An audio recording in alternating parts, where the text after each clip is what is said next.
గన్నవరం నియోజకవర్గంలో కష్టపడి పనిచేసే నాయకులకు గుర్తింపు లేదని, స్వార్థ రాజకీయాల కోసం పార్టీలు మారి కండవలు కప్పుకున్న వారికే ప్రాధాన్యత ఇస్తున్నారని వైసీపీ ఎమ్మెల్యే అభ్యర్థి వల్లభనేని వంశీపై తీవ్ర విమర్శలు చేసిన వైసీపీ మహిళా నాయకురాలు ప్రత్తిపాటి అరుణకుమారి. ఒకప్పుడు వైసీపీ ఇన్ఛార్జిగా ఉన్న యార్లగడ్డ వెంకట్రావు ఇప్పుడు వైసీపీ ఎమ్మెల్యే అభ్యర్థిగా నిలబడుతున్న వల్లభనేని వంశీ దళితులపై చిన్నచూపు చూస్తున్నారని, అగ్రవర్ణాలకు పెద్దపీట వేస్తూ కేవలం ఎస్సీ అనే ఒక్క కారణం చేతనే తనను అణగదొక్కుతున్నారని ఘాటైన విమర్శలు చేశారు. నియోజకవర్గంలో పేదరిక నిర్మూలనే ప్రధాన ఎజెండాగా రానున్న ఎన్నికల్లో గన్నవరం నుండి స్వతంత్ర అభ్యర్థిగా బరిలోకి దిగుతున్నట్లు తన అభిప్రాయాన్ని వెల్లడించారు. మీసముంటే రాజకీయ పార్టీలు వాడికి టికెట్లు ఇవ్వరు. వంది మాగదులకు మాత్రమే టికెట్లు ఇచ్చే పరిస్థితి ఈ రోజుల్లో రాజకీయ వ్యాపారం చేస్తున్నారు.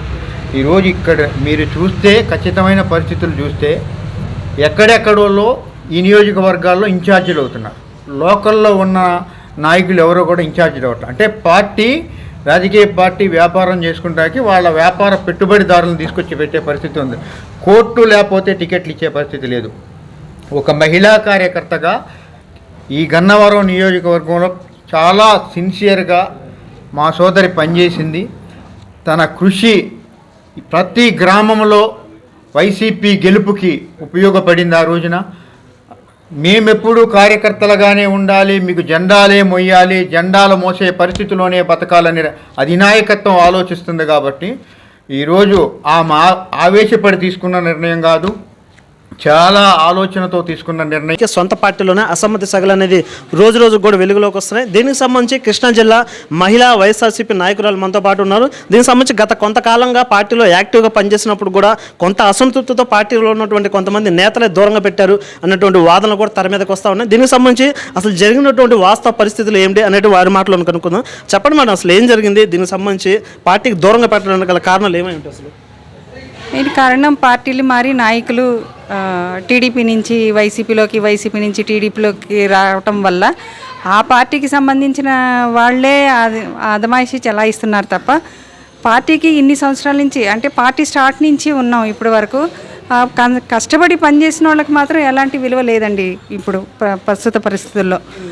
కనీసం అంటే అట్లీస్ట్ మామూలుగా పార్టీ పొజిషన్ కూడా ఇవ్వడానికి ఏ నాయకులు కూడా ముందుకు రావట్లేదు, అసలు ఇష్టపడట్లేదు.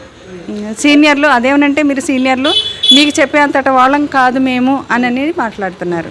అయితే జగన్ ఉన్న ప్రభుత్వంలో అందరికి కూడా వైఎస్ఆర్సీపీలో మహిళలకు కూడా సముచిత ప్రాధాన్యం కల్పిస్తూ ఉన్నారు, అందరికి కూడా ప్రధానంగా చూస్తామని చెప్పి అన్నటువంటి వార్త కూడా వస్తుంది. మహిళలను దూరం పెట్టడానికి గల కారణాలు ఏముంటాయి? రాజ్యాంగం కల్పించిన హక్కు 30% రిజర్వేషన్ అంబేద్కర్ గారు రాశారండి. మొన్న రీసెంట్గా 30% రిజర్వేషన్ ఇచ్చారు. జగన్ గారికి వచ్చి 50% ఆఫ్ రిజర్వేషన్ మహిళలకి పెద్దపీట వేస్తానన్నారు. కానీ కృష్ణా జిల్లాలో 7 నియోజకవర్గాలు ఉన్నాయండి. 7 నియోజకవర్గాల్లో ఒక్క మహిళకు కూడా కేటాయించలేదు. దీన్ని బట్టి అంటే 4 మగవాళ్ళకి ఇచ్చి 3 మహిళలకి ఇవ్వచ్చు కదా, ఇవ్వలేదు. లేదు 2 ఇస్తున్నారా, 1 ఇస్తున్నారా, ఒక్కటన్నా అనౌన్స్ చేశారా? ఇక్కడ ఎక్కడుంది రిజర్వేషను, ఎక్కడ పెద్దపీట వేశారు? అది నా ఇక్కడ ఉన్నటువంటి స్థానిక వైఎస్ఆర్సీపీలో ఉన్నటువంటి నాయకుల దృష్టికి తీసుకెళ్లారా ఈ సమస్య గురించి?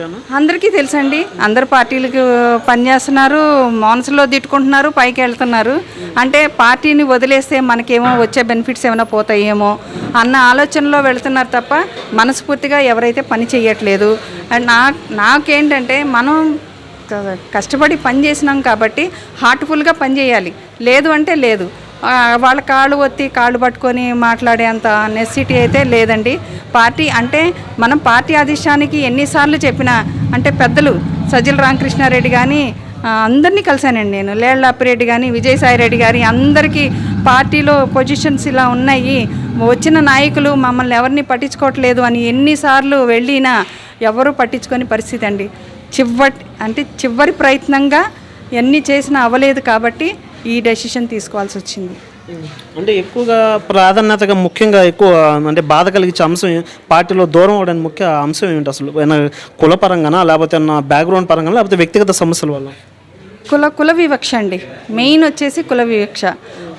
ఎస్సీలకి, అందులో దట్టు మహిళ, ఎందుకు మేము చెప్పినట్టు మీరు వినాలి తప్ప మీరు చెప్పినట్టు నేను వినడం ఏంటి అని కొత్త నాయకులు అదే మాట్లాడుతున్నారు, పాత నాయకులు అలాగే మాట్లాడుతున్నారు.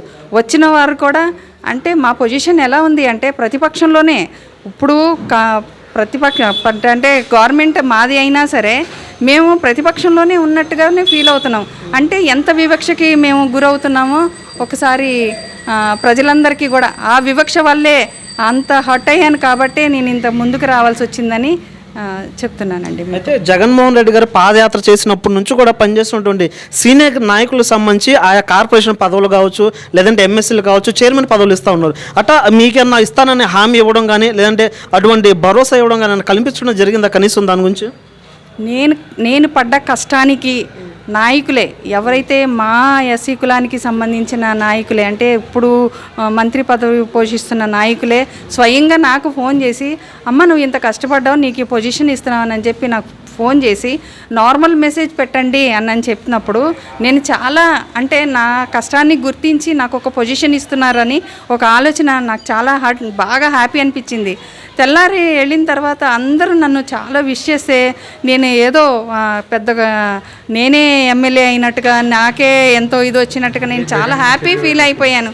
అంటే జగన్ గారే స్వయంగా నాకు పదవి ఇస్తున్నారు అని అంటే అసలు నాకు ఆనందానికి హద్దులు లేవు. అలాంటిది లాస్ట్ మినిట్లో అంటే లిస్ట్ వచ్చే లాస్ట్ వరకు కూడా నా పేరే వినపడిందండి, అందరికీ తెలుసు. కానీ లాస్ట్ మినిట్లో చేంజ్ అయిపోయింది, వేరే వాళ్ళ పేరు వచ్చింది. హట్ అయ్యాను. సరే ఇదంతా కామన్ రాజకీయంలో, మనకి ఎప్పుడు వస్తే అప్పుడు వస్తుంది. మనం పార్టీకి డెడికేటెడ్ జగనన్నను చూసి పనిచేస్తున్నాం కానీ లోకల్ నాయకులు కాదు అని సమర్థించుకుని మళ్ళీ ముందుకెళ్ళినా సరే నన్ను రానివ్వకుండా ఎక్కడికక్కడే నా కులాన్ని ఎత్తించి, నువ్వు మహిళవి, ఎస్సీ కులానివి, నువ్వు మాలదానివి అని మాట్లాడి నన్ను ఎక్కడికక్కడికే డిగ్రేడ్ చేయడం వల్ల కొంతకాలంగా స్తబ్దతగా ఉండటం మాత్రం వాస్తవం. కేవలం ఈ వివక్ష వల్లే. చివరికి ఒక ప్రశ్న మేడం, ప్రస్తుతం టీడీపీలో కావచ్చు, వైసీపీలో కావచ్చు, టికెట్ రానటువంటి సీనియర్ నాయకులే వేరే పార్టీలోకి వెళ్ళిపోతున్నటువంటి తరుణం కనిపిస్తూ ఉంది. మీరేమన్నా రానున్నటువంటి రోజుల్లో వేరే పార్టీ అన్న తీర్థం పుచ్చుకోవడానికి అవకాశం ఉందంటారా? సమస్య లేదండి. నా వ్యక్తిగత విషయం ఇది. నేనేంటంటే నా ఆత్మాభిమానానికి తక్కువ చేసుకొని ఎప్పుడు కూడా ఎలాంటి నిర్ణయం తీసుకోను, నేను మారబోను. ప్రజా సంక్షేమం కోసమే ముందుకు రావాలని ఈ స్టెప్ వేశాను. అదే అంటే ఎవరైతే దళితులు ఉన్నారో, ఇప్పుడు చాలామంది దళితుల మీద ఎన్నో ఎన్ని సంఘటనలు జరుగుతున్నాయి. అంటే ఈ ప్రభుత్వంలో కూడా ఇన్ని సంఘటనలు జరుగుతున్నాయని నేను ఊహించలేదు. గత ప్రభుత్వంలో జరిగినాయి కానీ ఈ ప్రభుత్వంలో తగ్గుతాయేమో అనుకున్నాను, కానీ ఇంకా రెట్టింపోయినాయి. కాబట్టి నా జాతి వాళ్ళు ఎవరైతే ఉన్నారో ఎస్సీ ఎస్టీ మైనారిటీ వాళ్ళందరినీ కూడా కలుపుకొని అందరూ నా సహోదరులు అనుకొని వాళ్ళందరి కోసం కష్టపడటానికి ముందు స్టెప్ వేసానండి. అదే వేలో వెళ్తానండి. పార్టీ అయితే మారే పొజిషన్ లేదు. దీనికి సంబంధించి కూడా పార్టీలో ఉన్నటువంటి కొంతమంది సీనియర్ నాయకులు కుల విపక్ష చూపించే వారిని దూరంగా పెట్టారు అన్నటువంటి వాదనలు అయితే పత్తిపాటి అరుణకుమార్ గారు అయితే ఆరోపిస్తూ ఉన్నారు. గన్నవరం నియోజకవర్గం ఓవర్ టు స్టూడియో కెమెరామెన్ భాషతో ఫయాజ్ ఫాసిల్.